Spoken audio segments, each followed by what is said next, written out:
Okay, let's just stop right there. Take a deep breath. If you clicked on this, or if you're frantically searching because you heard the words Herrmann, accident, and death in the same sentence, your heart is probably pounding out of your chest. Mine was. Let's get the big one out of the way immediately. No, Christopher Herrmann is not dead. Thank God. But if you heard rumors of shocking news, of a terrible accident, of a moment where we all thought we were losing him, that part is terrifyingly true. In fact, it's happened more than once. The panic you're feeling is real because the threat to Herrmann has been all too real. With a show like Chicago Fire, we're used to danger. It's part of the job.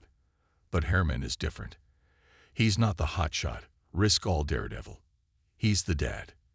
He's the grumpy, golden-hearted, mustached wonder who anchors Firehouse 51. He's the guy who gives terrible advice with the absolute best intentions. He's the one who fought to open Molly's, who coaches his kids' hockey teams, and who serves as the Firehouse's emotional, beating heart. Losing him wouldn't just be a sad character exit. It would feel like the show was losing its soul. The shocking news you've heard is likely a whirlwind of a few different events that have rocked Herrmann and us to the core. It's not about a death. It's about the fight for his life, and just as powerfully, the fight for his identity. The accident that stopped our hearts the first time. If you've been with Fire from the early days, your mind probably goes straight to season 4, to Freddie. This is, without a doubt, the closest we ever came to a Herrmann death. And what made it so horrifying, so deeply emotional, is that it didn't happen in a fire. It happened at Molly's, his safe place. Herrmann, in his classic, big-hearted but misguided way, had taken the troubled young Freddie under his wing, giving him a job at the bar. We all watched, holding our breath, as Freddie struggled. We saw the tension building. But we never thought it would come to this. One moment, Herrmann is just being Herrmann, a little tough, a little loud. The next, there's a knife. The scene of Herrmann, bleeding out on the floor of his own bar, is one of the most brutal and shocking moments in the show's history. It was a violation. This wasn't a Fire's random cruelty. It was a personal, violent attack. The emotional fallout was what nearly broke us. We had to watch Cruz, consumed by guilt for introducing Freddie to the house. We had to see the panic in Bowden's eyes. We had to endure the gut-wrenching scenes at Chicago Med, where Dr. Rhodes fought to save him, where Herrmann's lung kept collapsing, where he coded on the table. We had to watch his wife, Cindy, pregnant and terrified, facing the reality of raising 5, soon to be 6, kids alone. When Herrmann finally pulled through, the entire fandom exhaled. He survived, but it changed him.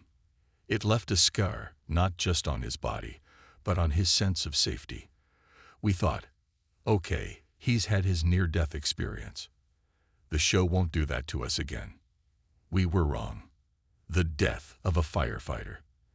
The new shocking accident. Fast forward to season 12.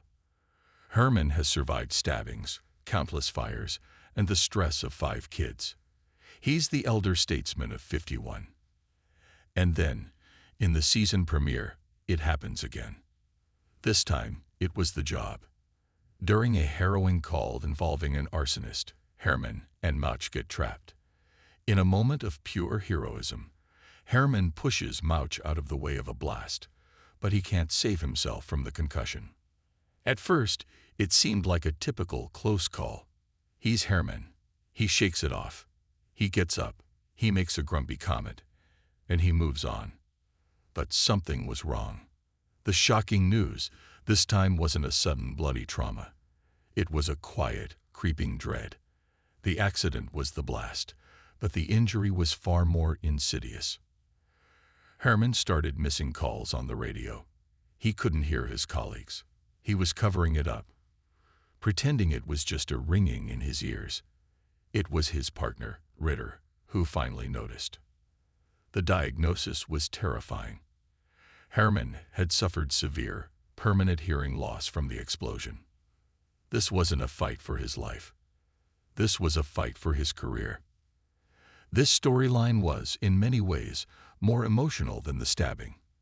We watched a man who identifies himself by his job, Lieutenant of Engine 51, suddenly face the reality that he might never be able to do it again. A firefighter who can't hear a pass alarm, who can't hear a mayday call, is a danger to himself and his team. The show forced us to ask a question we never wanted to consider. What is Christopher Herrmann if he's not a firefighter? His desperation, his anger, and his profound sadness were palpable. This was a man watching his entire identity crumble. The death we were mourning was the potential death of his calling.